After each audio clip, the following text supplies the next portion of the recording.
नमस्कार दोस्तों, आज पुनः पहल के ऑनलाइन प्लेटफॉर्म पर और ऑनलाइन प्लेटफॉर्म के साथ में पहल के साथ जो हम लोग निःशुल्क कक्षाओं की सीरीज़ शुरू किया है, फिर आज उसी सीरीज को आगे बढ़ाते हुए मूल अधिकार या मौलिक अधिकार के अगले सेगमेंट में बात करेंगे। मुझे विश्वास है कि आप लोग कल की क्लास को काफ़ी एंजॉय किया होगा, क्योंकि कल की क्लास में जो मौलिक अधिकार का पहला अधिकार था, समानता के अधिकार, उस पर हम लोगों ने काफ़ी विस्तृत चर्चा की थी। और उन चर्चाओं के बाद आज हम मौलिक अधिकार के ही जो इसका दूसरा पक्ष है, जिसको हम कहते हैं स्वतंत्रता का अधिकार, इस पर बात करेंगे। हमने देखा कि भारत के संविधान की प्रस्तावना में ही कुछ ऐसे शब्दों का जिक्र किया जा चुका था जिसमें समानता, स्वतंत्रता की बात हम लोग कर चुके थे।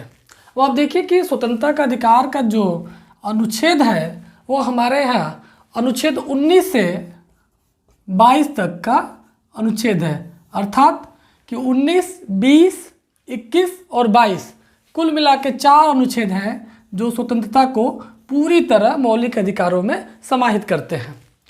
अब हमें ये देखना होगा यहाँ पर कि जब हम प्रस्तावना पढ़ रहे थे, कुछ पुराने वीडियो में जब प्रस्तावना का मैं जिक्र कर रहा था, तो प्रस्तावना के समय ही हमने देखा कि कैसे स्वतंत्रता की बात की गई थी, स्वतंत्रता की बात में क्या क्या बातें की गई थी। उस समय भी विचार अभिव्यक्ति की स्वतंत्रता की बात हम लोग किए थे।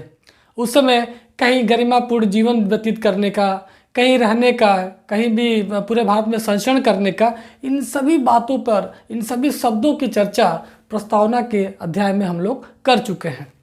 अब यहाँ पर अगर हम आए देखें कि स्वतंत्रता का अधिकार क्यों बहुत महत्वपूर्ण हमारे लिए, क्यों इतना ज़्यादा महत्वपूर्ण हो जाता है, क्योंकि जब हम समानता की बात करते हैं तो समानता और स्वतंत्रता को एक साथ रखकर ही देखा जा सकता है, क्योंकि इसको अगर अलग अलग अर्थों में समझेंगे तो निश्चित रूप से कहीं न कहीं हमें पूरी तरह सहजता से समझ में नहीं आएगा।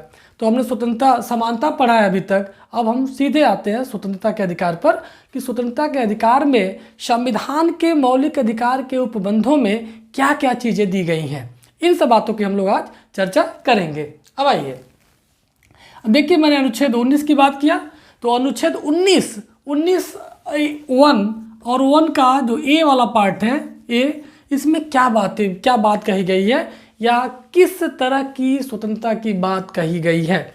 अब देखिए, वाक स्वतंत्र, मतलब कि वाक का मतलब क्या हुआ कि भाषण, अगर इसको हम कहें कि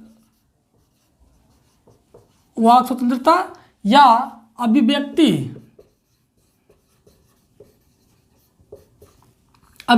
की स्वतंत्रता। अब दो शब्द हमारे पास है, एक तो है स्पीच, वाक का मतलब क्या हुआ, फ्रीडम ऑफ स्पीच और एक्सप्रेशन की स्वतंत्रता, अभिव्यक्ति की स्वतंत्रता। तो एक तो क्या हुआ, फ्रीडम ऑफ स्पीच और फ्रीडम ऑफ एक्सप्रेशन। दो चीज़ें, दो शब्द यहाँ पर है, दोनों शब्द को बड़ा ध्यान से हमें समझना होगा। पहला चीज़ कि वाक का मतलब भाषण देने की स्वतंत्रता, हम भाषण दे सकते हैं, हमारे ऊपर कोई भी किसी भी तरह का प्रतिबंध नहीं है कि हम क्या भाषण में दे सकते हैं। भाषण में क्या होगा, जो मुंह से हम बोलते हैं उसको भाषण कहते हैं, वो भाषण के अंतर्गत आ जाएगा। लेकिन जब आता है कि अभिव्यक्ति की स्वतंत्रता, तो अभिव्यक्ति केवल मुंह से बोलने की कला को नहीं कहते हैं। अभिव्यक्ति का माध्यम कई तरीके से हो सकता है। जैसे मान लीजिए अगर कोई सिंगर है तो अभिव्यक्ति कैसे करेगा, वो अपने गाने के माध्यम से अपनी अभिव्यक्ति करेगा। कोई पेंटर है या कलाकार है तो अपनी पेंटिंग के माध्यम से अपनी अभिव्यक्ति को जाहिर कर सकता है। इसी तरह कि जो जिस क्षेत्र का निपुण व्यक्ति होगा वह व्यक्ति उसी लहजे में, उसी तरीके से अपनी अभिव्यक्ति कर सकता है। तो यह अभिव्यक्ति बहुत व्यापक धारणा यहाँ पे हो जाती है, क्योंकि केवल बोलना जो है वह क्या है, वाक स्वतंत्रता है, भाषण देने की बात है। लेकिन जब अभिव्यक्ति की हम बात करते हैं तो अभिव्यक्ति का व्यापक दायरा हो जाता है, और अभिव्यक्ति पेंटर के लिए अलग हो जाता है, सिंगर के लिए अलग हो जाता है, खिलाड़ी के लिए अलग हो जाता है, एक शिक्षक के लिए अलग हो जाता है। शिक्षक की अभिव्यक्ति क्या होगी, वो कितने अच्छे तरीके से एक्सप्रेस करता है अपने टॉपिक को बच्चों के सामने, तो यह उसकी अभिव्यक्ति के अंतर्गत आता है।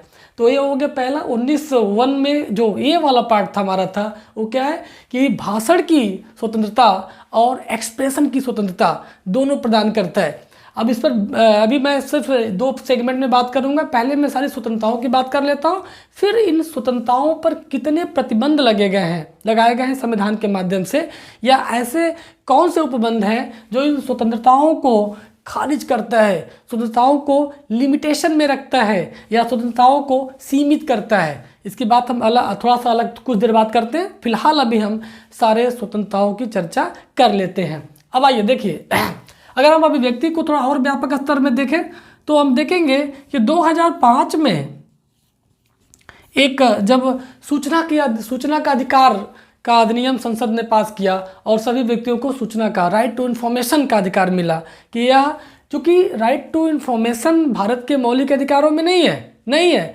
लेकिन कहीं न कहीं सुप्रीम कोर्ट इसको मौलिक अधिकार के संदर्भ में देखने का प्रयास किया। कैसे किया? अब आपको याद हो अगर, तो सूचना के अधिकार को क्या कहते हैं इसका 2005 में जब सूचना का अधिकार लागू हुआ उसके बाद एक केस आया, एसपी गुप्ता वर्सेज भारत संघ, एक केस आया और उस केस के माध्यम से सुप्रीम कोर्ट ने कहा कि सूचना का अधिकार भी इस मौलिक अधिकार के अंदर, अभिव्यक्ति के अंदर समाहित है। इसका मतलब क्या हुआ? 19(1) के ए वाले पार्ट में जहां हम अभिव्यक्ति की बात कर रहे हैं, उस अभिव्यक्ति के अंदर ही सूचना के अधिकार को भी समाहित किया गया। ये सुप्रीम कोर्ट कह रहा है। अब इसको कैसे समझें? मान लीजिए हम किसी चीज़ की अभिव्यक्ति करना चाहते हैं, हम कैसे अभिव्यक्ति करेंगे? बिना सूचना का तो कर नहीं सकते हैं। अगर मैं क्लास पढ़ा रहा हूँ और मुझे एक्सप्रेशन, अपने फ्रीडम ऑफ एक्सप्रेशन का यूज करना है कि हम कैसे पढ़ाएं, तो पढ़ाने के पहले हमें वो कंटेंट चाहिए, क्या कंटेंट को हम कैसे पढ़ाएंगे, अर्थात हमें सूचना चाहिए। अगर मैं संविधान पढ़ा रहा हूँ तो संविधान की सूचना हमें कहाँ से मिली? किताब, कोई स्रोत होगा, किताब हो गई हमारे पास हो सकती है, या हमारे पास कुछ और माध्यम हो सकता है। तो जो स्रोत सूचना है, उस सूचना को शामिल करना भी अभिव्यक्ति के अंतर्गत आता है। तो सुप्रीम कोर्ट ने जब 2005 में आरटीआई लागू होने के बाद एसपी गुप्ता के केस में निर्णय दिया, कहा कि नहीं, सुप्रीम कोर्ट ने कहा कि यह सूचना का जो अधिकार है 2005 में जो मिला था, यह सूचना के अधिकार भी यह अभिव्यक्ति के अंतर्गत ही आता है। तो ये 2 चीज़ें, एक चीज़ ध्यान रखिएगा कि वाक स्वतंत्रता और अभिव्यक्ति की स्वतंत्रता का मतलब क्या हुआ कि भाषण देने का, फ्रीडम टू स्पीच, हम भाषण दे सकते हैं कुछ, लेकिन अभिव्यक्ति किसी भी अन्य तरीके से हम उसको अब एक्सप्रेस कर सकते हैं। एक्सप्रेशन का फ्रीडम हमें मिलता है अभिव्यक्ति के माध्यम से, वो अलग अलग तरीके से हो सकता है। और उस एक्सप्रेशन का जो फ्रीडम ऑफ एक्सप्रेशन है, उसी में सूचना का अधिकार भी समाहित है। इस चीज़ को आपको ध्यान रखना होगा, क्योंकि सुप्रीम कोर्ट के डिसीजन में बात कही गई है। अब आगे बढ़ते हैं। अभिव्यक्ति को और व्यापक स्तर पर अगर समझने का प्रयास करें तो हमें और देखना होगा कि अभिव्यक्ति कैसे, कि अगर मान लीजिए एक बहुत फेमस केस रहा जिंदल साहब का। नवीन जिंदल एक कांग्रेस के बहुत बड़े नेता हैं हरियाणा के, और नवीन जिंदल की बहुत सी कंपनियां हैं, बहुत सी फैक्ट्रियां हैं, ये बिजनेसमैन हैं। तो इन्होंने क्या किया कि लगभग 15-20 साल पहले के आसपास में इन्होंने क्या किया, 1998 के आसपास में, 1998-97 के आसपास उन्होंने क्या किया कि ये अपने कंपनी के, अपने फैक्ट्री के ऊपर भारत का झंडा लहरा दिया। अब भारत का झंडा जैसे लहराया तो कुछ लोगों को दिक्कत हुई, कुछ लोग सीधे चले गए कोर्ट में गए। उन्होंने कहा कि भारत का झंडा है, तिरंगा है, इसको कोई भी व्यक्ति पर्सनल या व्यक्तिगत रूप से इसको अपने घर पर या अपने फैक्ट्री पर नहीं लगा सकता है। अब नवीन जिंदल वर्सेज भारत संघ का मतलब क्या हुआ कि भारत कि इसका केस चला, और जब एक केस चला तो सुप्रीम कोर्ट ने डिसीजन दिया कि नहीं, नवीन जिंदल ने एक काम गलत नहीं किया है, बल्कि कोई भी व्यक्ति, नवीन जिंदल ही क्यों, ये तो बिजनेसमैन है, कोई भी व्यक्ति व्यक्तिगत रूप से अपने घर के ऊपर, अपने मकान के ऊपर, अपने कंपनी के ऊपर भारत का तिरंगा फहरा सकता है, लहरा सकता है। इसका मतलब क्या हुआ कि वो अभिव्यक्ति किस चीज़ की है? राष्ट्र प्रेम की। किसके माध्यम से? झंडे के माध्यम से, ध्वजा के माध्यम से। तो ध्यान रखिएगा कि ये अभिव्यक्ति का जो अभिव्यक्ति जो शब्द है बहुत व्यापक स्तर में है। तो व्यापक स्तर का मतलब क्या हुआ? अगर आप अपने घर के ऊपर तिरंगा झंडा लहराना चाहते हैं तो ये आपके मौलिक अधिकार के अंतर्गत आता है। आपको कोई भी नहीं रोक सकता है, बशर्ते ध्यान रखना होगा कि उस झंडे का सम्मान करना होगा। ऐसा नहीं कि सुबह झंडा फहराया और शाम को उठा के उसको जला दिया। ऐसी स्थिति में ये आपके मौलिक अधिकार का जो अभिव्यक्ति का माध्यम है, इसको कहीं ना कहीं सीमित किया जा सकता है। तो ये हमारा हुआ अनुच्छेद 19(1) का ए वाला पार्ट, जो हमें भाषण की स्वतंत्रता देता है, हमें एक्सप्रेशन की स्वतंत्रता प्रदान करता है। ठीक है, आगे बढ़ते हैं इसको। अब देखते हैं इसमें कि ये तो ए वाला पार्ट हो गया। अब हम आते हैं इसके बी वाले पार्ट पे। बी वाला क्या कहता है? अब देखिए बी वाले में क्या है कि शांतिपूर्ण और निरायुध सम्मेलन करने का अधिकार। शांतिपूर्ण का मतलब क्या हुआ? एक तो शांतिपूर्ण सम्मेलन। अब देखिए इसको, शांतिपूर्ण सम्मेलन, इसका मतलब क्या? भारत के राज्य क्षेत्र में कोई भी व्यक्ति कभी भी शांतिपूर्ण तरीके से निरायुद्ध सम्मेलन, जिसमें युद्ध की कोई भावना ना हो, वो सम्मेलन कर सकता है। सम्मेलन का मतलब क्या हुआ? मिल सकता है, बैठ सकता है, अपनी बातें कह सकता है। यह हमें आज़ादी 19(1) का बी वाला पार्ट देता है। कि इसका मतलब क्या हुआ? पहले वाले में क्या हुआ? हम भाषण दे सकते हैं, एक्सप्रेशन की आज़ादी है। दूसरा चीज़ क्या है कि शांतिपूर्ण सम्मेलन की आज़ादी है। हम कहीं गलत भावना के साथ सम्मेलन नहीं कर सकते, लेकिन अगर हमारा किसी तरह से शांति को लेकर सम्मेलन है तो वो सम्मेलन हम कर सकते हैं। ये हमारे अनुच्छेद 19(1) का बी वाला पार्ट प्रदान करता है। इसी में तीसरा वाला सी वाला पार्ट क्या है कि संगम या संघ बनाने का। संगम का मतलब क्या हुआ? संगम या संघ बनाने का। अब क्या हुआ इसमें कि केवल शांतिपूर्ण सम्मेलन ही नहीं कर सकते, बल्कि हम शांतिपूर्ण तरीके से कोई संघ बना सकते हैं, कोई संगम इकट्ठा, मतलब एक जगह इकट्ठा होकर हम कोई संघ का निर्माण कर सकते हैं। सहकारी समितियां बना सकते हैं। इतना ही नहीं, केवल इसमें एक और शब्द है सहकारी समिति। सहकारी समितियां बना सकते हैं। क्या निकल गया कि एक चीज़ कि संगम करना, इकट्ठा हो जाना, संघ बनाना या सहकारी समितियों का निर्माण भी हम कर सकते हैं। 19(1) का सी के अंदर ये प्रावधान हमें उपलब्ध है भारत के संविधान के मौलिक अधिकारों के अध्याय में। इसको और आगे देखा जाए। अब देखिए क्या है इसमें डी वाला जो पार्ट है वो क्या करता है? अबाध संचरण। मतलब अबाध संचरण मतलब क्या हुआ? अबाध संचरण। इसका मतलब क्या हुआ? ये कहाँ पर? पूरे भारत के राज्य क्षेत्र में। भारत का राज्य क्षेत्र वाला जो अध्याय हमने पढ़ा था, उस वीडियो में हमने देखा था कि भारत के राज्य क्षेत्र का आशय क्या है, भारत के राज्य क्षेत्र में किन किन चीज़ों को, किन किन स्थानों को हम शामिल करते थे। उन्हीं सारे आधार पर, उन्हीं सारे क्षेत्रों में अबाध संचरण, कहीं भी घूमने फिरने की आज़ादी, कहीं भी जाने से कोई रोक नहीं सकता। यह हमारे मौलिक अधिकार 19 का वो जो 1 वाला पार्ट का डी सेक्शन जो है, ये हमें अधिकार प्रदान करता है कि हम कहीं भी जा सकते हैं पूरे भारत के राज्य क्षेत्र में। इतना ही नहीं कर सकते, इसी का जो ई वाला पार्ट है वो कहता है कि केवल घूम नहीं सकते हैं बल्कि निवास भी कर सकते हैं, कहीं भी जाकर बस सकते हैं। अर्थात क्या हुआ कि हम निवास स्थान बना सकते हैं, कहीं भारत के राज्य क्षेत्र में जाकर जमीन लेकर घर बनाकर रह सकते हैं, वहाँ के बासिंदा हो सकते हैं। यह अनुच्छेद 19 का ई वाला पार्ट हमें यह आज़ादी प्रदान करता है। इसमें एक चीज़ और हमें देखना होगा, ई के बाद जो एफ वाला पार्ट था वह था संपत्ति अर्जन का अधिकार था। लेकिन संपत्ति अर्जन का अधिकार 44वें संविधान संशोधन, मतलब क्या हुआ यह 44वें संशोधन से 1978 में यह भारत के संविधान से निकाल दिया गया। इसका मतलब यह अब नहीं है। इसका कि एफ वाला पार्ट अब हमारे यहाँ नहीं है। और लास्ट में जो इसका जी वाला पार्ट है, वो जी वाला पार्ट क्या कहते हैं? वृत्ति व्यापार, वृत्ति ऑब्लिक व्यापार ऑब्लिक व्यवसाय।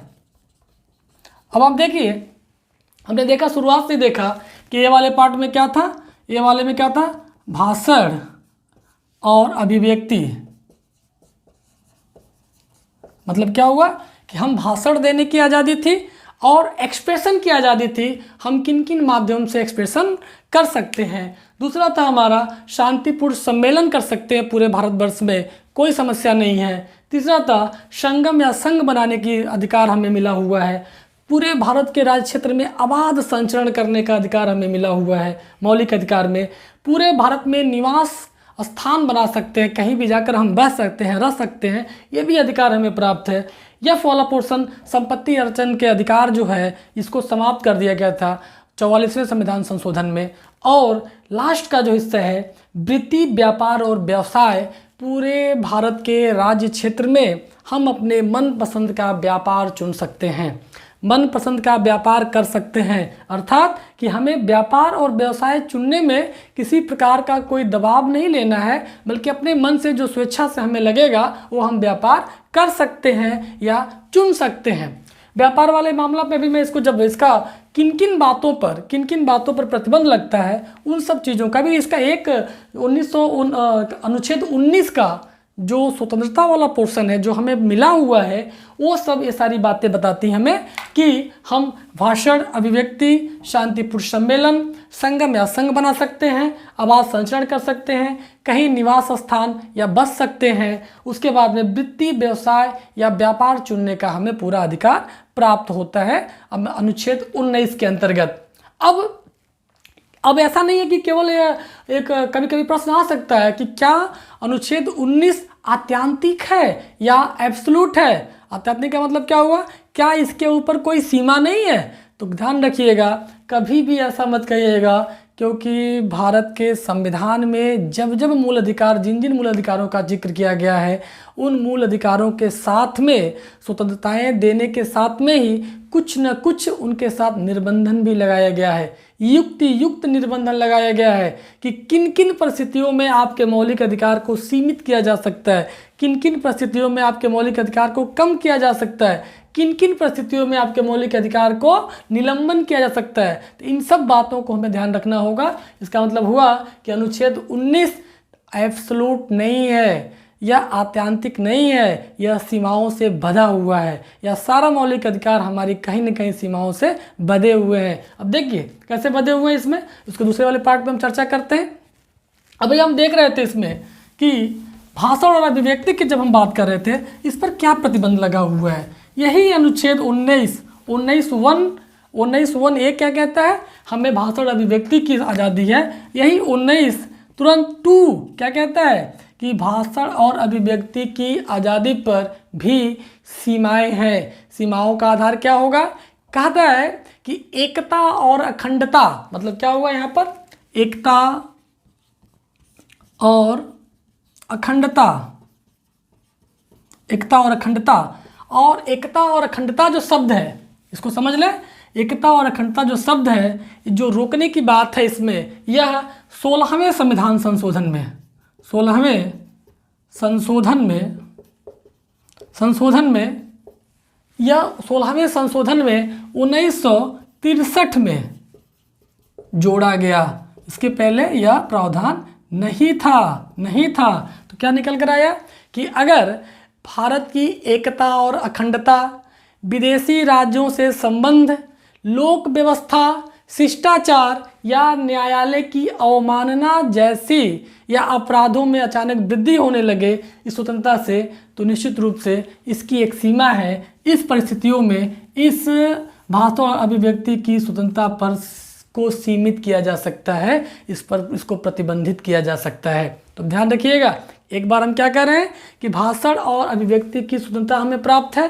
दूसरी तरफ हम लोगों ने क्या कहा कि भारत की एकता एवं अखंडता, विदेशी राज्यों के साथ मैत्रीपूर्ण संबंध को लेकर, लोक व्यवस्था लोक व्यवस्था मतलब क्या हुआ कि पब्लिक के हिसाब से अगर कहीं ऐसी व्यवस्थाएं डिस्टर्ब हो जाती है, लॉ एंड ऑर्डर डिस्टर्ब हो जाता है लोक व्यवस्था में, उसके लिए, या शिष्टाचार, शिष्टाचार का मतलब जो सामान्य रूप से कई कई लोग, कई देशों के प्रतिनिधि मिलते हैं, उसमें कोई समस्या आ रही है, शिष्टाचार, न्यायालय की अवमानना, कंटेम्प्ट ऑफ कोर्ट, अगर न्यायालय का कोई जजमेंट है उसको लोग नहीं मान रहे हैं और इसके कारण हो सकता है कि भाषण अभिव्यक्ति के कारण अपराधों का उद्दीपन हो जाए, अपराधों में अचानक वृद्धि हो जाए, ऐसे कंडीशन में ऐसे इस अधिकार को हम सीमित कर सकते हैं। इस पर युक्त प्रतिबंध या युक्त निर्बंधन संसद लगा सकती है, पार्लियामेंट लगा सकती है। यह हमें ध्यान रखना होगा, यह हमें ध्यान रखना होगा। चलिए अब आगे बढ़ते हैं। 19(3) में क्या है, अभी हम जब उसकी बात कर रहे थे कि शांतिपूर्ण निरायुध सम्मेलन करने का बात है, यानी 19(b) में जो हम बात कर रहे थे, 19(1) के बी में जो बात कर रहे थे, शांतिपूर्ण और निरायुध सम्मेलन की बात कर रहे थे, उस पर भी प्रतिबंध लगाया जा सकता है। कैसे कैसे लगाया जा सकता है? एकता और अखंडता, एकता और अखंडता वही वाला शब्द है जो उसमें है। एकता और अखंडता वह लोक व्यवस्था के बनाए रखे जाने हेतु अगर ऐसी कोई बात होती है तो हम शांतिपूर्ण सम्मेलन में भी या शांतिपूर्ण सम्मेलन को भी प्रतिबंधित कर सकते हैं। यह हमें ध्यान रखना होगा। 3 में 19(4) में क्या बात है? 19(4) में बात करेंगे जहाँ पर बात है संगम या संघ बनाने की बात है, वहाँ पर भी अगर एकता और अखंडता और लोक व्यवस्था से संबंधित कोई प्रश्न उठता है या कोई विवाद होता है, उस कंडीशन में संघ या संगम बनाने के अधिकार को भी प्रतिबंधित या सीमित किया जा सकता है। अब एक चीज़ और आने की है, जो हमने उसमें 19(1) के डी में देखा था, आवाज़ संचरण भारत के राज्य क्षेत्र में, इस पर कैसे प्रतिबंध लगाया जा सकता है? 19(5) क्या कहता है? 19(5) कहता है कि 19(5) में क्या कहते हैं उसमें डी और ई क्या था? डी और ई क्या था? डी था कि पूरे भारतवर्ष में कहीं भी आवास संचरण का, और ये था कि कहीं भी बस जाने के लिए या निवास स्थान बनाने के लिए। दोनों के कंडीशन में प्रतिबंध क्या होगा? प्रतिबंध होगा इसमें कि साधारण जनता के हित में या अनुसूचित जनजाति के लोगों के संरक्षण हेतु शासन या पार्लियामेंट ऐसे स्थिति में इस 19(5) के अंतर्गत आपको मौलिक अधिकार जो आपको 19 के डी और ई में मिले थे उसको सीमित कर सकती है, उसको प्रतिबंधित कर सकती है। यह हमें ध्यान रखना होगा। लास्ट में इसका जो है जी, 19(g) जो है, इसका मतलब 19(g) जो 19(6) में 19(6) है, यह क्या करता है? 19(1) का जी, जिसमें वृत्ति, व्यापार और वाणिज्य की बात हम कर रहे थे, उस पर प्रतिबंध भी लगा सकता है। कैसे? इसको एक उदाहरण से समझते हैं। क्या हुआ कि एक बार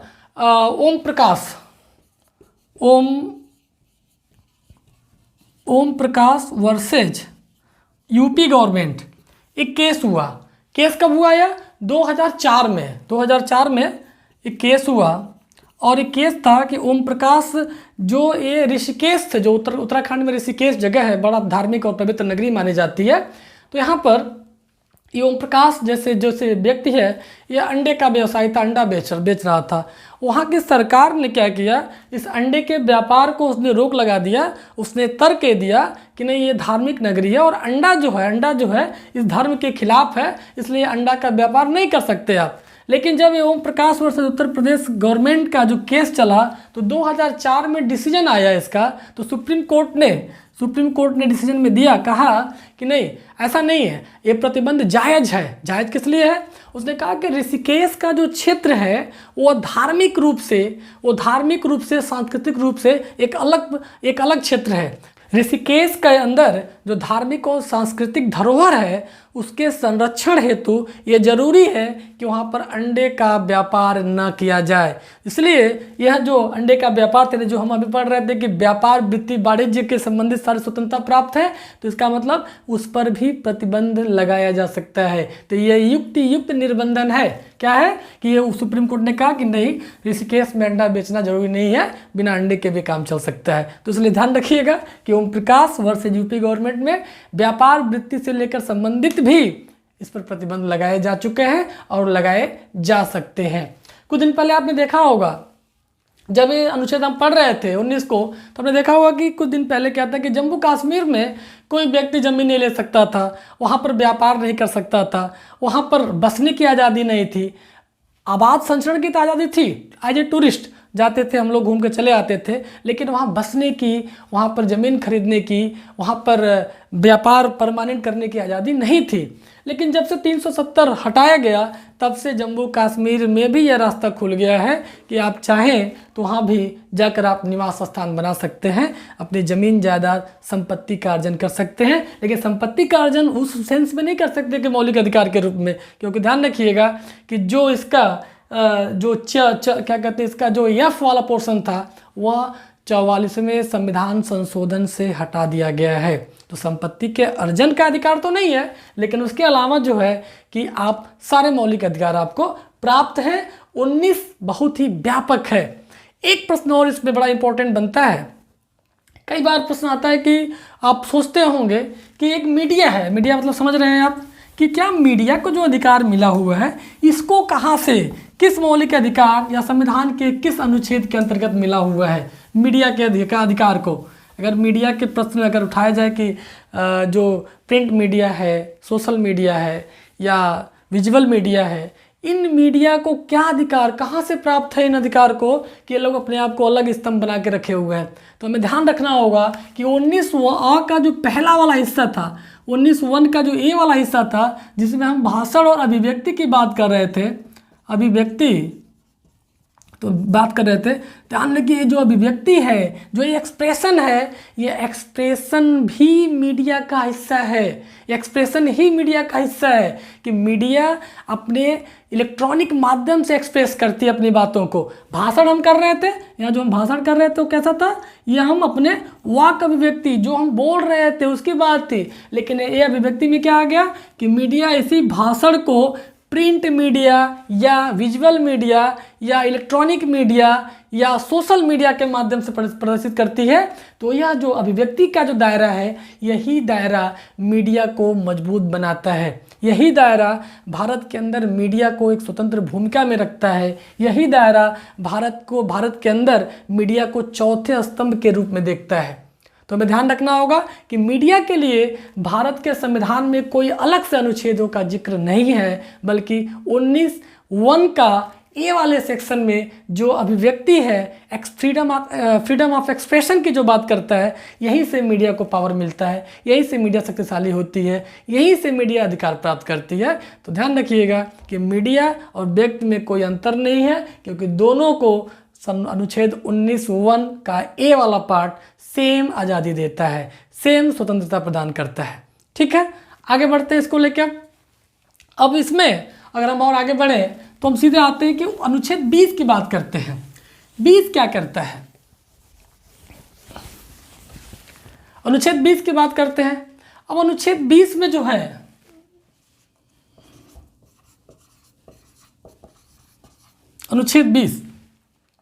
अनुच्छेद 20 अपराधों से संबंधित है। अपराधों को, इसको हम अगर देखें इसको तो देखेंगे इसको 3 पार्ट में कि 20 क्या है, अपराधों के लिए दोष सिद्धि के संबंध में संरक्षण प्रदान करता है। कैसे करेगा इसको जरा देखें हम लोग। पहला चीज़ इसमें है कि जिस समय कोई अपराध हुआ हो, पहला चीज़ कि जिस समय कोई अपराध हुआ हो उसी समय के कानून उस पर लागू होंगे। पहला कंडीशन क्या हुआ कि जिस समय अपराध हुआ हो, तो जिस समय अपराध हुआ हो उसी समय का कानून जो है, वो इस पर लागू होगा। पहला चीज।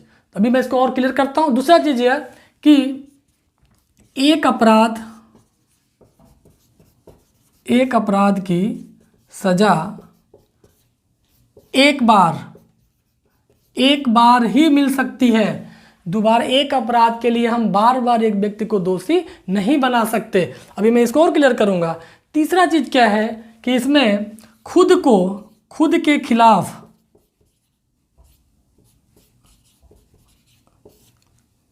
गवाही हेतु बाध्य नहीं किया जा सकता, बाध्य नहीं कर सकते तीन चीज़ें हमें अनुच्छेद 20 में मिलता है। तीन चीज़ें कैसे मिलता है? देखिए, पहला चीज़ कि व्यक्ति पहले तो वही दोषी माना जाएगा जो उस समय के कानून का उल्लंघन किया हो, और जो उल्लंघन करेगा दोषी माना जाएगा। और दोषी मानने के तक ही बात सीमित नहीं है, बल्कि वह जो अपराध हुआ हो उसी समय के कानून से उसको सज़ा प्रदान की जाएगी। सपोज करिए, उदाहरण समझते हैं कि मान लीजिए कि आप ये सोच लेते हैं, मान लीजिए कि इस समय 2021 चल रहा है और आज का दिन जो है आज 18 तारीख है, 18/4/2021 है, आज का दिन है। और कोई व्यक्ति क्या किया? कोई व्यक्ति 18/4/2019 में कोई अपराध किया उस समय 19 के समय जो कानून होगा, नियमानुसार क्या होगा, इसी कानून पे उसको सज़ा मिलनी चाहिए। लेकिन क्या हुआ कि 18/4/2019 के बाद मान के चलिए कि मान लीजिए 5 फरवरी 2021 को एक कानून बना, नया कानून बना और कहा गया कि जो ये जुर्म किया है व्यक्ति, उस जुर्म की सज़ा क्या होगी? वो होगी फांसी। लेकिन जब ये जुर्म किया था 18 अप्रैल 19 को जब ये जुर्म किया था, तो उस समय जो कानून में यह फांसी नहीं थी बल्कि उम्र कैद की सज़ा थी। अब देखिए क्या होगा, और यह इसका केस की सुनवाई आज होने लगी, यानी 18 अप्रैल 2021 को होने लगी। तो चूंकि इसने जुर्म कब किया? 19 में जुर्म किया। 19 में जब जुर्म किया तो उसके जुर्म की जो सज़ा थी उम्र कैद थी। 5 फरवरी 21 में क्या हुआ? उसी जुर्म की सज़ा फांसी के रूप में बन गई। जो संसद ने कानून बनाया उसमें फांसी रखने का प्रावधान रखा। लेकिन उसका केस जो है वो आज के दिन में सुनवाई हो रही है, आज सुप्रीम कोर्ट डिसीजन दे रहा है। तो क्या देगा? आज का डिसीजन देने का मतलब क्या हुआ? ऐसा नहीं है कि सुप्रीम कोर्ट उसको फांसी दे देगा, बोला नहीं, क्योंकि उसको सज़ा क्या मिलेगी? ये उम्र कैद वाले दायरे में आएगा, क्योंकि उस समय उसकी सज़ा, जब वो अपराध किया था तो उस समय उसकी सज़ा मैक्सिमम उम्र कैद की थी। तो ऐसा निकल के आया कि जिस समय अपराध हुआ हो उसी समय के कानून से उसको सज़ा दी जाएगी। दूसरा चीज़ क्या है? एक अपराध के लिए सज़ा एक बार। ऐसा नहीं कि एक आदमी 2018 में 19 में अपराध किया तो 19 में उसको उम्र कैद की हुई, फिर दोबारा केस हो गया उसी जुर्म के लिए और उसको फिर फांसी लटका दिया गया आज के डेट में। तो ये संभव नहीं है। यह अनुच्छेद 20 ऐसे व्यक्तियों को संरक्षण प्रदान करता है। तीसरा एक केस है, खुद के खिलाफ गवाही देने के लिए बाध्य नहीं किया जाएगा। बड़ा इंपॉर्टेंट चीज़ है, इसको देखिए। खुद के खिलाफ गवाही देने का मतलब क्या हुआ? आप देखते होंगे कि आजकल टेक्नोलॉजी का युग चल रहा है और जब भी कोई केस आता होगा, कई बार टीवी के सीरियल में देखते होंगे कि उसमें क्या होता है कि कोई व्यक्ति को गवाही देने के लिए उसका नार्को टेस्ट कराया जाता है, उसको लाई डिटेक्टर मशीन के सामने बैठाया जाता है, उतना ही उसकी ब्रेन मैपिंग कराई जाती है, उसके ब्रेन में क्या चल रहा है। तो ये बड़ी खतरनाक चीज़ है। किससे क्या हो गया कि खुद व्यक्ति डर जाता है और इसका क्या मतलब हुआ कि डर कर वो अपने खिलाफ गवाही दे देता है। उसकी जब ब्रेन मैपिंग होगी तो डर के मारे कई बार गलत जवाब निकल जाता है। जब उसको लाई डिटेक्टर मशीन के सामने बैठाया जाता है तो डर के मारे असहज हो जाता है और जो बातें उसको कहनी चाहिए थी वो बातें नहीं कहता है और वो फंस जाता है। तो ऐसे ये जो 20 का जो अनुच्छेद है ये उसको या इसी से संरक्षण प्रदान करता है। एक केस हुआ सैल्वी वर्सेज कर्नाटक सरकार के बीच में, सैल्वी वर्सेज कर्नाटक राज्य। अब सैल्वी वर्सेज कर्नाटक राज्य में सुप्रीम कोर्ट ने डिसीजन दिया। उसने कहा कि किसी व्यक्ति को, डिसीजन क्या दिया सुप्रीम कोर्ट ने?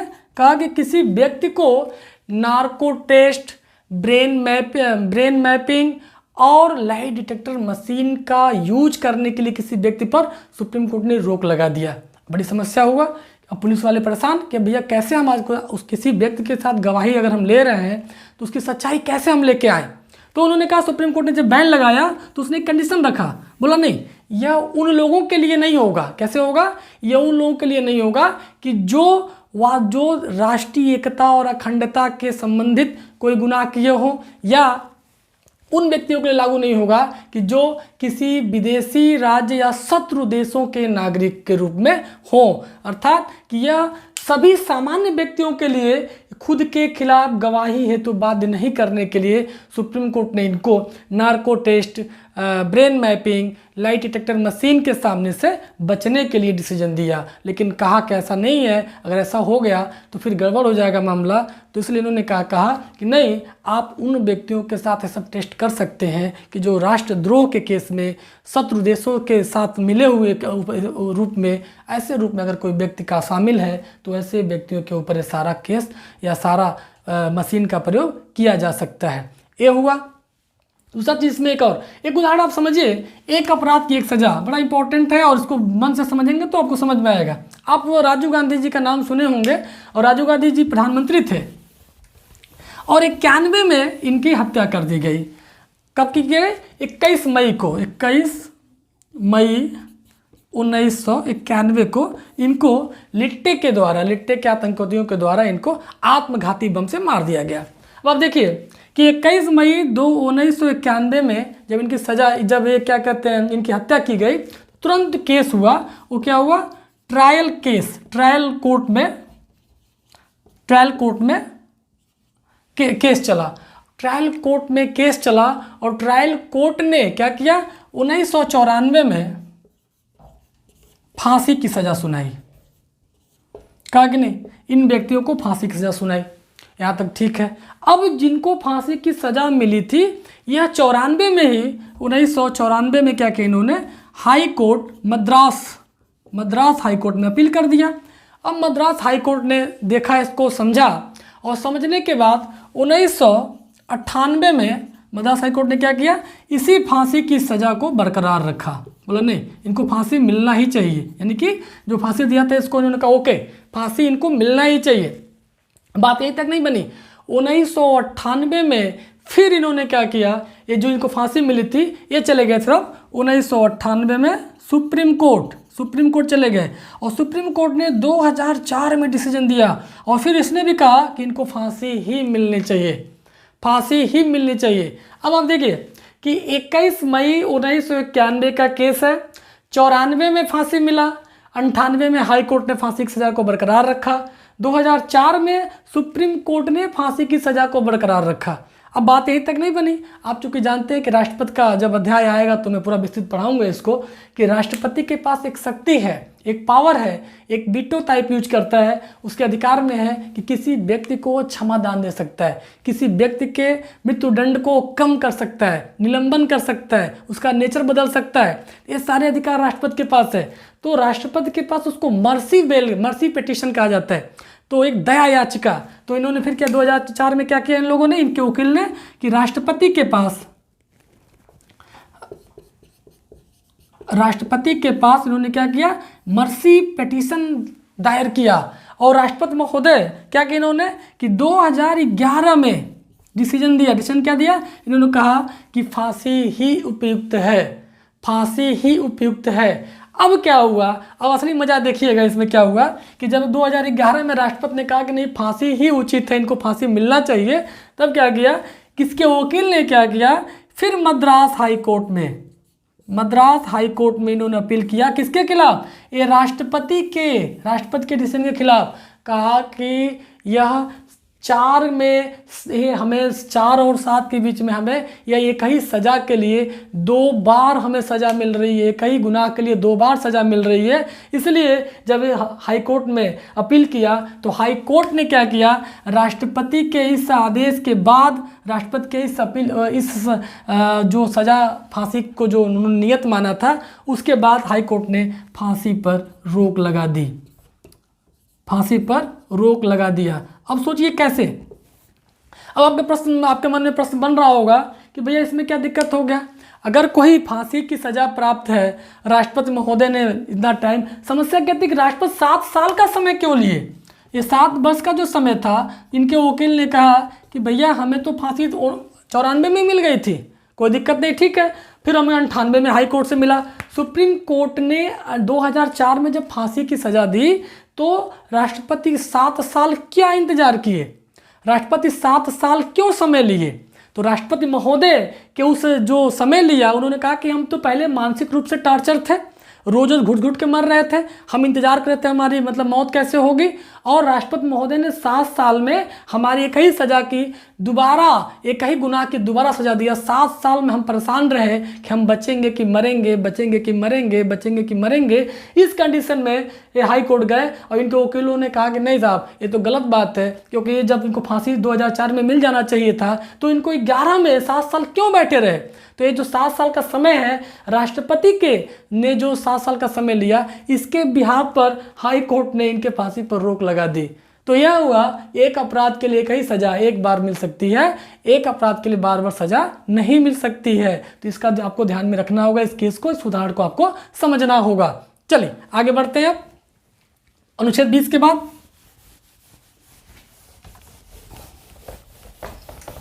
अनुच्छेद 20 के बाद जो बहुत सरल और बहुत व्यापक एक हमारे अनुच्छेद है, सरल इस सेंस में कि इसमें बहुत कुछ टेक्निकल टर्म नहीं है, और व्यापक इस अर्थों में कि इसकी कोई सीमा नहीं है, क्योंकि इसकी सीमा समय समय पर सुप्रीम कोर्ट तय करता रहता है। सुप्रीम कोर्ट के मन में आएगा तो किसी और अधिकार को इसमें शामिल कर लेगा। इसका बड़ा सामान्य सा जो अधिकार है उसका नाम है प्राण एवं दैहिक स्वतंत्रता। प्राण एवं दैहिक स्वतंत्रता। अब देखिए प्राण एवं दैहिक का मतलब क्या हुआ, प्राण और देह की स्वतंत्रता। देह की स्वतंत्रता कितना आसान है, लेकिन इसको जब समझिए तो इसको और व्यापक स्तर में देखिए तो प्राण किन किन चीज़ों से जा सकता है। तो जो जो कारण प्राण में प्राण को क्या कहते हैं मतलब सुविधाजनक बनाने के स्थिति में नहीं आएंगे, वो सारे कारण इसमें जुड़ सकते हैं। तो इसके यह जो अनुच्छेद है यह भारत के न्यायपालिका के लिए बहुत व्यापक क्षेत्र है, वो समय समय पर इसका विस्तार करती रहती है। तो इसको जितना विस्तार के उस पर थोड़ा समझ लेते हैं, फिर आगे हम बात इसमें करते हैं। अब मान कर चलिए कि प्राण का अधिकार है, दैहिक का, देह और प्राण का अधिकार है। अब समझिए कि एक बाहर रिक्शा चलाने वाला व्यक्ति भी है, उसको भी जीने का अधिकार है, और एक हम लोग हैं, हम लोग टीचर हैं, पढ़ा रहे हैं, हम लोग को जीने का अधिकार है। तो क्या उसके और हमारे जीने के अधिकार के स्टैंडर्ड में अंतर है कि नहीं अंतर है। हमारे पास मकान है, अपने घर में रह सकता हूँ, लेकिन एक जो रिक्शा चलाने वाला बाहर व्यक्ति है, अगर आंधी आ जाए, तूफान आ जाए और वो रोड पर ही सो जाए, रोड पर आंधी तूफान से मर जाए, तो क्या उसके प्राण की कीमत हमारे प्राण की कीमत से कम है? नहीं हो सकता। तो न्यायपालिका समय समय पर इन्हीं प्रावधानों का जिक्र करती है, इन्हीं प्रावधानों की बात करती है। कैसे करती है जरा समझिए इसको।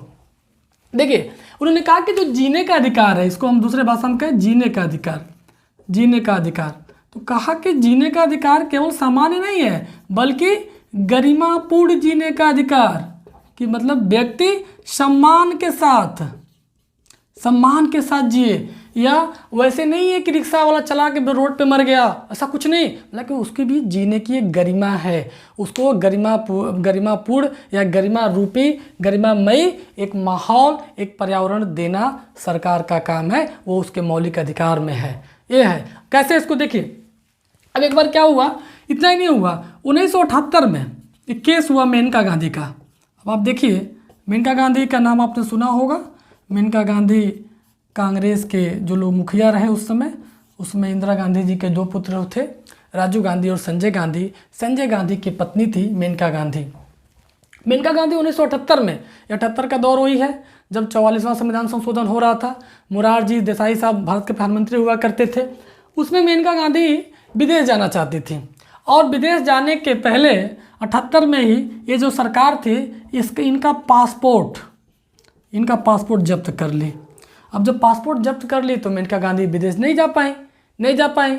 अब मेनका गांधी ने तुरंत केस किया। केस कहाँ किया? सुप्रीम कोर्ट में केस किया, भारत सरकार के खिलाफ, भारत संघ के खिलाफ केस किया।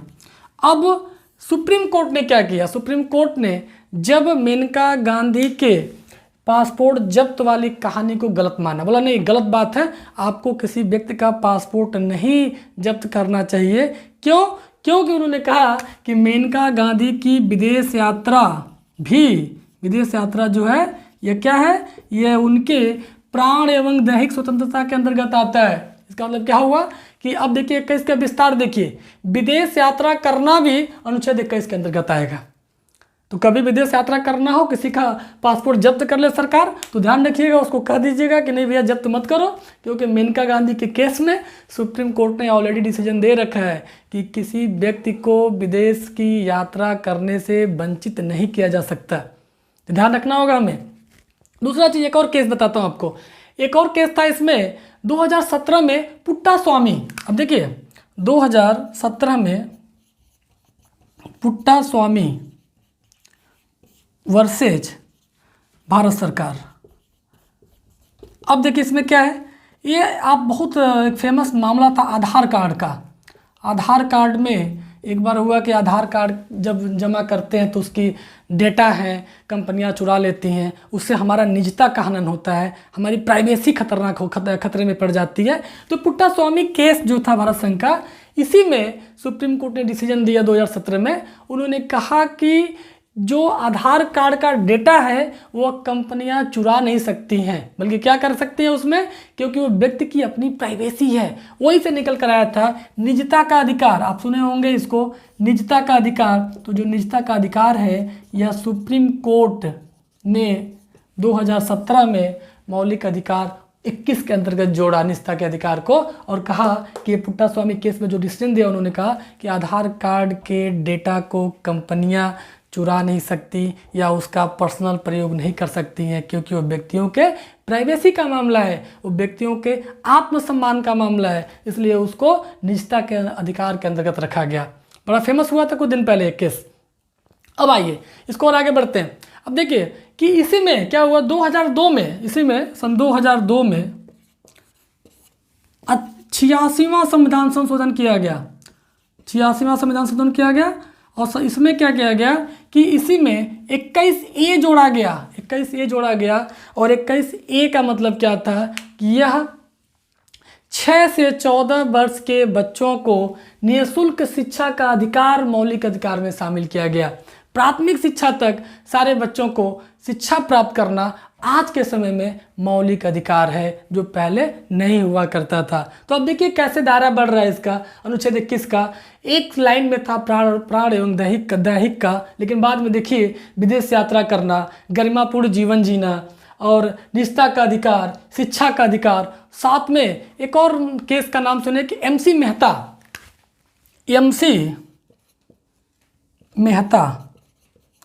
मेहता साहब क्या होना है, यह सुप्रीम कोर्ट के बहुत बड़े सीनियर वकील हैं, और इन्होंने कम से कम 30-35 केस कर रखा है, और सब केस किसके संबंधित है, पर्यावरण से संबंधित है। तो उन्होंने केस किया पर्यावरण को लेकर, तो सुप्रीम कोर्ट ने डिसीजन दिया कि नहीं, शुद्ध पर्यावरण भी व्यक्ति के मौलिक अधिकार में शामिल है। कि अगर कोई ये कहे कि नहीं हम बहुत स्वस्थ हैं, और उसके घर के सामने कोई आग लगा दे, धुआं जला के उसको मार डाले, तो मार देना जो पर्यावरण अशुद्ध हुआ, इसका मतलब क्या हुआ, वो उसके मौलिक अधिकार का हनन हुआ है। तो उन्होंने कहा कि शुद्ध पर्यावरण प्राप्त करना भी व्यक्तियों के अनुच्छेद 21 के अंतर्गत मौलिक अधिकार के श्रेणी में ही आता ही है। अब देखिए इसमें क्या क्या चीज़ें हो गई। एक तो हो गया शुद्ध पानी। अब देखिए मैं अब एक एक करके इसमें लिखता जा रहा हूँ कि 2-3 चीज़ें देखिए। पहला चीज़, एक तो गरिमापूर्ण जीवन, ठीक। दूसरा देखिए शुद्ध पानी, पानी का अधिकार,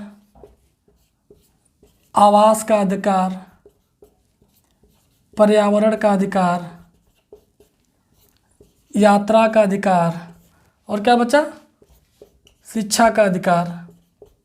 ये सारे जो अधिकार हैं ये सब अनुच्छेद 21 को और विस्तार देते हैं और व्यापक बनाते हैं। और यहीं तक सीमित नहीं है, मैंने बताया आपको कि आने वाले समय में यह अनुच्छेद 21 और भी व्यापक हो सकता है। न्यायपालिका समय समय पर किन किन चीज़ों को शामिल करती है, आने वाले भविष्य में हम इसको देख पाएंगे।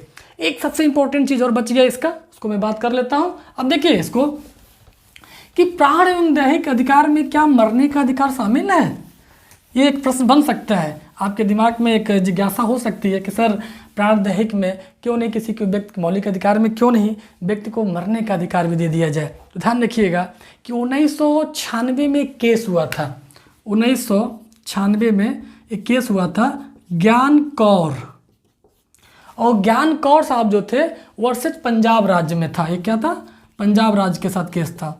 अब इसमें सुप्रीम कोर्ट ने बड़ा स्पष्ट कहा नहीं, बोला कि किसी भी व्यक्ति को मरने का अधिकार मौलिक अधिकार में शामिल नहीं हो सकता है।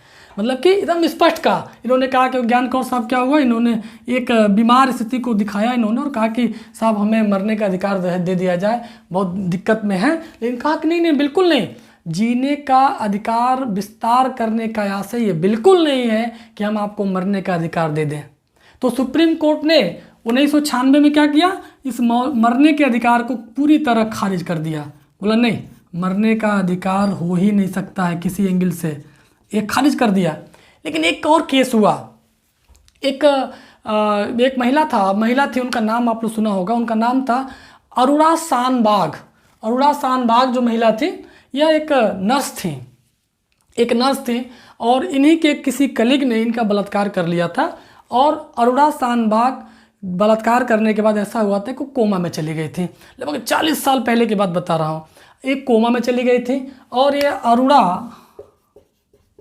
अरुणा शानबाग जो है, यह इनकी वकील जितनी दिन कम से कम 30-35 साल कोमा में रही। अब इनके वकील ने सुप्रीम कोर्ट में एक याचिका लगाया। उन्होंने कहा कि सुप्रीम कोर्ट के जजों से निवेदन किया कि इनको जीने से क्या फ़ायदा, ये कुछ कर नहीं सकती, कुछ सुन नहीं सकती, ये अपने परिवार पे एक बोझ की तरह हैं, क्यों ना इनको मरने का अधिकार दे दिया जाए। क्योंकि सुप्रीम कोर्ट 96 में साफ कह दिया था कि नहीं मरने का अधिकार बिल्कुल नहीं दे सकते, आपको कोई ऑप्शन नहीं दे सकते।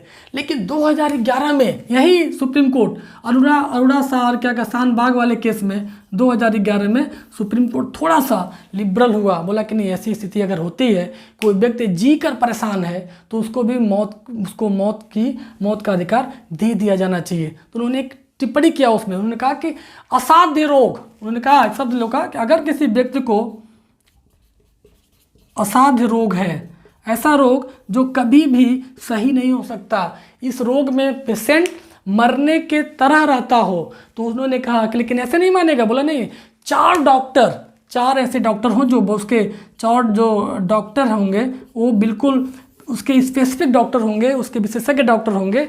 ये 4 डॉक्टरों की पैनल जो होगी, अगर ये पैनल क्या करती है, ये लिख के हमें देती है कि नहीं साहब यह महिला या पुरुष बिल्कुल असाध्य रोग से पीड़ित है, इसका जीना रहना उचित नहीं है, यह लोगों के लिए दिक्कत कर रहा है, तो एक पॉइंट उन्होंने कहा कि इस कंडीशन में उस व्यक्ति को मृत्यु का अधिकार दिया जा सकता है। तो हमें ध्यान रखना होगा कि सरकार कभी भी अनुच्छेद 21 के तहत न्यायपालिका हमेशा प्राण और दैहिक स्वतंत्रता का विस्तार करती रही है। लेकिन कहीं जाकर एक केस के माध्यम से, क्योंकि बहुत ज़्यादा इनके वकील जो थी बहुत ज़्यादा अपील की थी, इन्होंने बहुत निवेदन किया था सुप्रीम कोर्ट से, तो सुप्रीम कोर्ट ने इनके असाध्य रोग की चर्चा करते हुए एक थोड़ी सी टिप्पणी की और कहा कि इसको बहुत ज़्यादा व्यापक मत मान लिया कि सभी लोग चले आए हमारे पास। इस कंडीशन में अगर कोई दिक्कत है तो एक बार सोचा जा सकता है, न कि किसी व्यक्ति को मरने का अधिकार हम प्रदान नहीं कर सकते हैं। तो यह हमारा अनुच्छेद 21 है। समय समय पर इसका विस्तार होता रहा है, होता रहेगा। आने वाले समय में हो सकता है कि आने वाले समय में जो शिक्षा का अधिकार है, जो 6 साल से 14 साल के बच्चों तक निःशुल्क शिक्षा की बात करता है, आने वाले समय में यह ग्रेजुएशन स्तर तक की शिक्षा की बात करे, तो ऐसे कंडीशन बन सकते हैं हमारे यहाँ। समय पे आगे समय पे इस पर चर्चा हम लोग करेंगे। अब हम लोग सीधे बात करते हैं अनुच्छेद 22 की। और अनुच्छेद 22 क्या किस चीज़ की स्वतंत्रता प्रदान करता है, इसको हमें देखना होगा। अब आप देखिए कि अनुच्छेद 22 क्या करता है। अनुच्छेद 22 गिरफ्तारियों के कारणों की बात करता है कि मान लीजिए इसको 22 को हम लेकर देखते हैं। पहला चीज़ कि किसी व्यक्ति को गिरफ्तारी का कारण बताओ, पहला बात बताना। दूसरा चीज़ कि गिरफ्तारी के कारण के बाद क्या होता है कि अगर किसी व्यक्ति को गिरफ्तार कर लिया गया है तो 24 घंटे के अंदर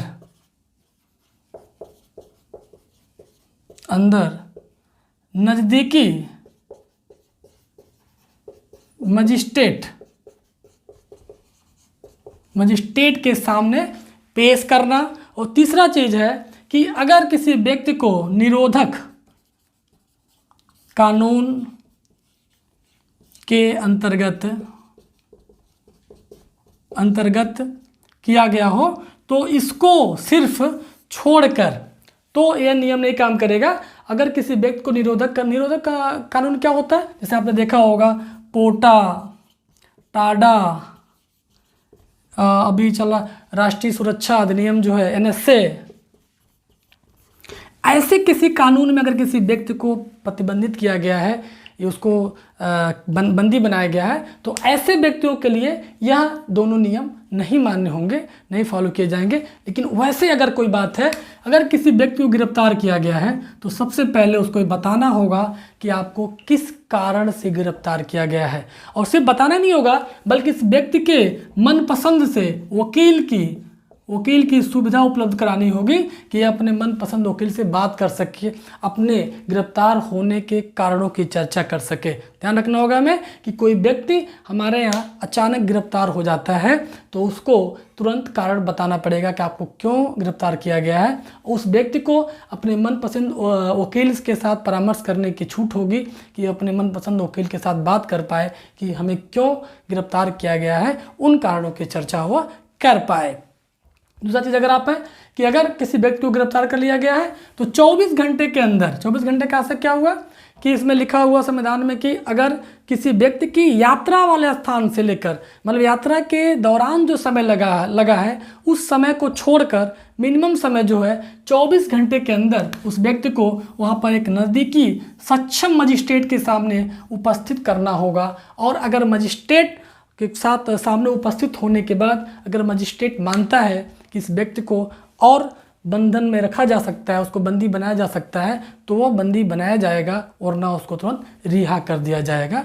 इसलिए यह दो कंडीशन हो गया। तीसरा चीज़ है कि अगर किसी व्यक्ति को इस राष्ट्रीय सुरक्षा से संबंधित किसी गतिविधि में अगर किसी व्यक्ति को हम बंद करते हैं, बंदी बनाते हैं, उस व्यक्ति के लिए यह दोनों प्रावधान ऊपर लागू नहीं होगा। उसके लिए फिर क्या होगा कि इसको मैक्सिमम 3 महीने तक ही इसको हम निरोधक कानून के अंतर्गत रख सकते हैं, 3 महीने तक। और 3 महीने के अंदर क्या होगा कि एक उच्च न्यायालय के न्यायाधीश जो उस समय काम कर रहे हो, उनके नेतृत्व में 2 और न्यायाधीशों के साथ मिलकर एक बोर्ड बनेगा और बोर्ड अगर संस्तुति देता है कि नहीं, इस व्यक्ति को अभी और जेल के अंदर रखा जाना चाहिए, तो उसको 3 महीने के बाद भी जेल में रखा जा सकता है, वरना इसको वहाँ पे रिहा करना होगा। इतना नहीं, अब इसमें एक चीज़ और हमें देखना होगा कि 3 महीने के बाद जेल में रखा जा सकता है, यह तभी कि जब न्यायपालिका का एक बोर्ड गठित होगा, जिसमें मैंने अभी कहा कि कम से कम हाई कोर्ट के एक कार्यरत, ऐसा नहीं कि कार्यरत का मतलब कि जो हाई कोर्ट में तत्कालीन स्थिति में जज काम कर रहा हो, उसके नेतृत्व में और 2 और जज होंगे। हो सकता है कि कार्य भी कर रहे हो या सेवानिवृत्त हो चुके हों। इसका मतलब जो क्राइटेरिया इनके जजों की वो हाई कोर्ट के नीचे की स्थिति नहीं है। तो निवारक निरोध में किसी व्यक्ति को लंबे दौर तक रखने के लिए हाई कोर्ट के जजों की टीम के संस्तुति के बाद ही रखा जा सकता है। इतना हमें ध्यान रखना होगा। यह अनुच्छेद 22 की बात हो गई।